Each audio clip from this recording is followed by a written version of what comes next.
लागू किया जाए, ये हमारी पहली मांग। हमारी दूसरी मांग, जेलों में बंद सभी लोग बिना शर्त रिहा किए जाए। ये नहीं कि इसने ये जला दिया और वो जला दिया, जलवाने वाले कोई और थे। जाटों को रिहा किया जाए, बिना शर्त रिहा किया जाए। उसका घर जला दिया और उसने व्यक्तिगत केस किया, हम नहीं मानते।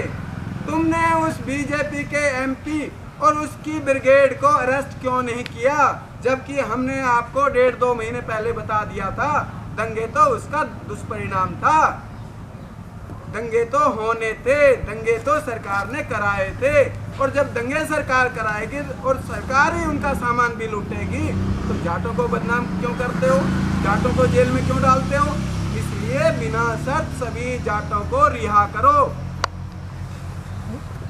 तीसरी हमारी मांग है, आंदोलन के दौरान सभी शहीदों व घायलों को सरकार द्वारा घोषित स्वीकृति के अनुसार मुआवजा और उनके आश्रितों को सरकारी नौकरी प्रदान की जाए।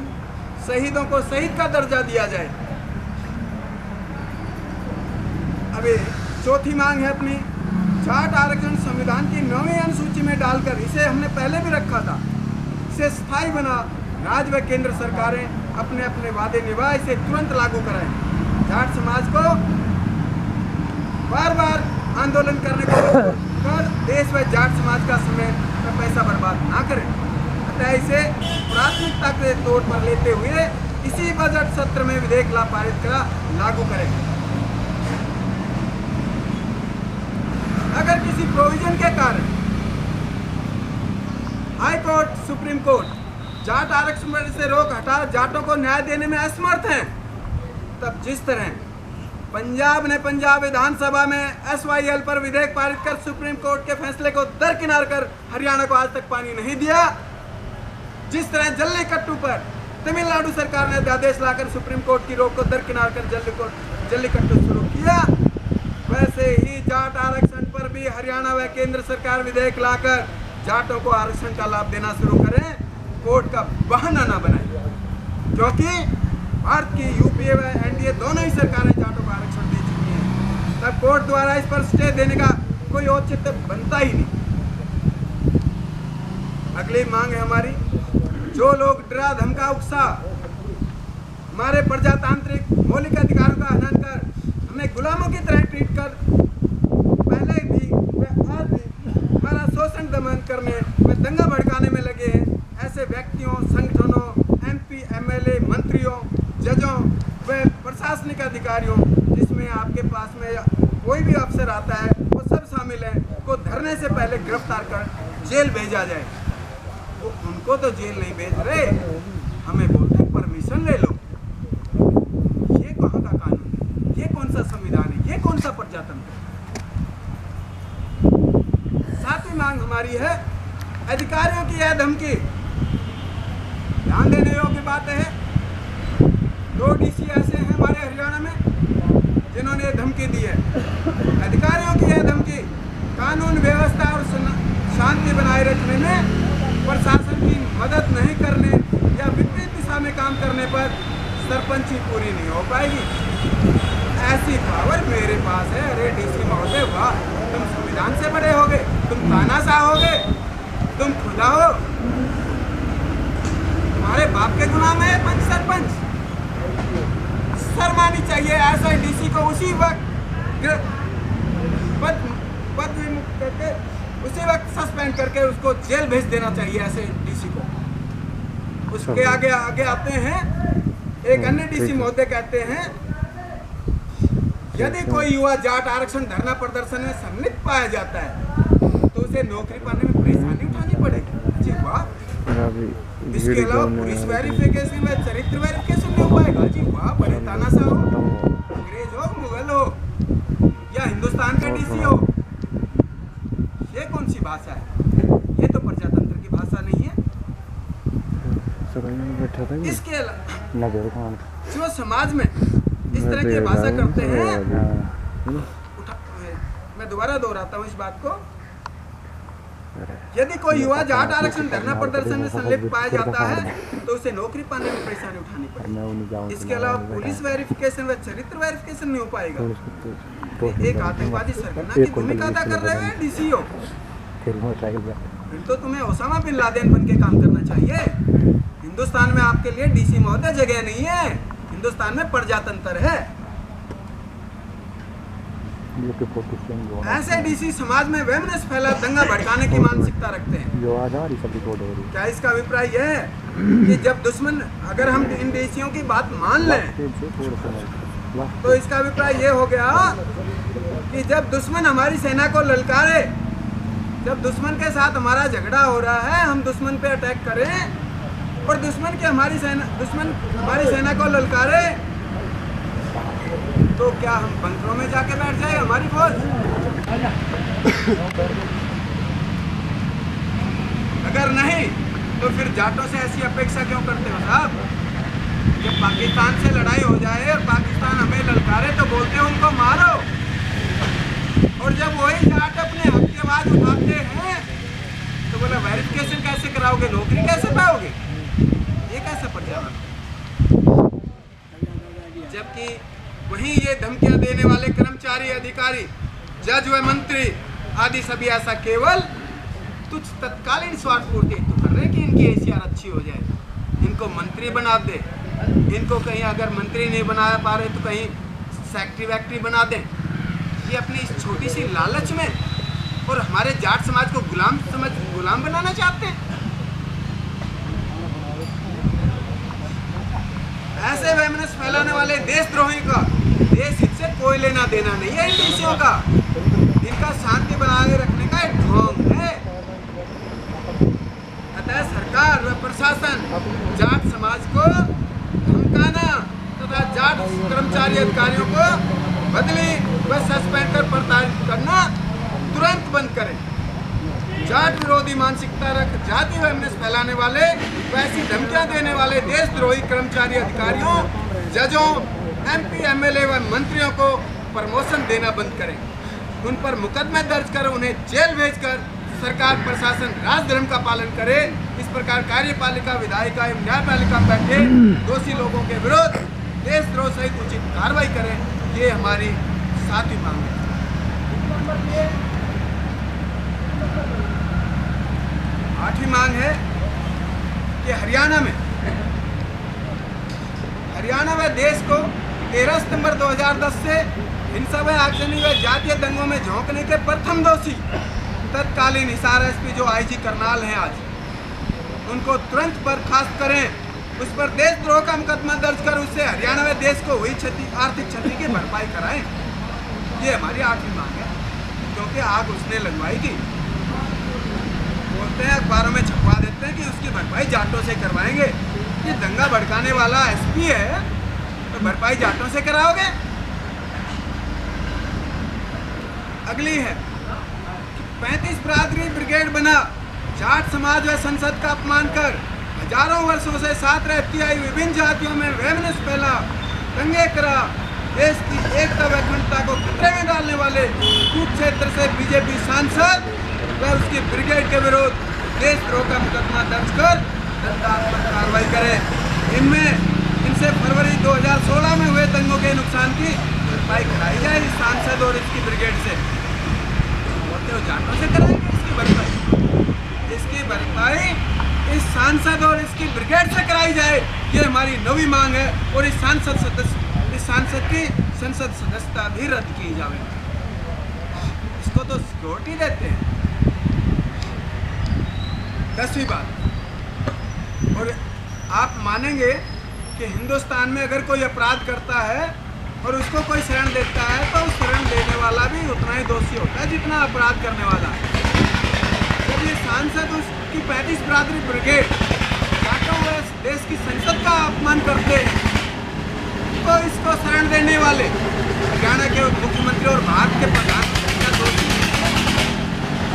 उनके हरियाणा के मुख्यमंत्री और भारत के प्रधानमंत्री पर भी देशद्रोह का मुकदमा दर्ज होना चाहिए।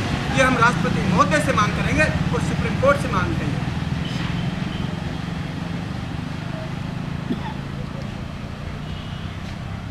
अगली बात आती है, ये भी महत्वपूर्ण बात है, कानून की बात आती है। बार बार हमें कानून का पाठ पढ़ाया जाता है कानून बनाने का कार्य अधिकार किसी एक एमपी व उसकी ब्रिगेड, किसी नेता विशेष, किसी संगठन, किसी संस्थान या किसी संस्था या किसी कोर्ट को देकर संसद विधायिका को गिरवी ना रखा जावे,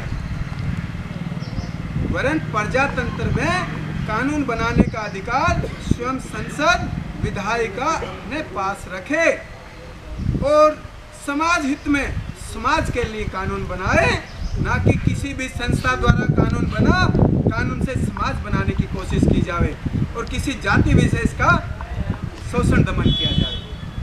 अगर किसी असंसदीय संस्था को कानून बनाने का अधिकार दिया जाता है तो देश में इतने एमपी एमएलए की इतनी भारी भरकम तनख्वाह देने की क्या आवश्यकता है साहब? क्यों चुनाव करवाते हो? फिर बता दो, जब कानून कोर्ट या कोई और बनाएगा तो फिर इन एमपी एमएलए को मत चुनो, वो कोर्ट ही कानून बना लेगा, कोर्ट ही फिर सारी सरकार चला लेगा। जरूरत ही नहीं है एमपी एमएलए की। तो फिर इतने भारी भरकम टैक्स हमारे ऊपर लगा के इनको क्यों तनख्वाह देते हो? 11वीं मांग, क्या कार्यपालिका, विधायिका एवं न्यायपालिका, कुछ जाट विरोधी मीडिया एवं प्रशासन कुरुक्षेत्र से बीजेपी एमपी की तथाकथित 35 बिरादरी ब्रिगेड का दिल से समर्थन करते हैं? ये हम सरकार से पूछ रहे हैं। सरकार के जो प्रजातंत्र के तीनों जो स्तंभ होते हैं, कार्यपालिका, विधायिका, न्यायपालिका, हम इनसे पूछ रहे हैं क्या कि आप सब लोग क्या उस बीजेपी के सांसद और उसकी 35 बिरादरी ब्रिगेड का दिल से समर्थन करते हो? अगर हाँ, क्योंकि इनके खिलाफ अभी तक कोई कार्रवाई अमल में नहीं लाई हुई दिखाई देती, इसलिए अगर हाँ, तब क्या इस एमपी व उसकी 35 बिरादरी ब्रिगेड को अलग राज्य दोगे? क्या इसका अलग देश बनाओगे? अगर और वहीं प्रजातंत्र और आपसी भाईचारा तथा सौहार्द में अटूट विश्वास रखने वाले जाट तथा जाटों के साथ स्वेच्छा से पहले की तरह सौहार्द पूर्वक रहने वाली हजारों जातियों को क्या अलग जाट लैंड दोगे क्या साहब? कार्यपालिका, विधायिका, न्यायपालिका, हमें ये भी तो बता दें। माननीय महोदय, 13 राज्यों में हिंदू, मुस्लिम और सिख जाट हरियाणा में हुई बर्बरता से अत्यंत आक्रोशित हैं। जाट समाज आपसे न्याय की पूरी उम्मीद रखता है। अतः सरकार अब तक किए अपने सभी वादे शीघ्र पूरे करे, वरना 29 जनवरी 2017 से हम पूरे हरियाणा में शहरों से दूर गांव में रेल लाइन अथवा सड़कों के किनारे शांतिपूर्ण अनिश्चितकालीन धरना देने को मजबूर होंगे, ताकि पिछले वर्ष की तरह कोई सरकारी एजेंट अथवा असामाजिक तत्व दंगा कराने में सफल न हो सके। ये हमारी मांग थी कि गांव और शहरों से दूर। एक गांव के पास तो साहब ये सरकार करवा रही है, इसका मतलब साफ है, हम नहीं चाहते दंगा हो और सरकार चाहती है कि दंगा हो।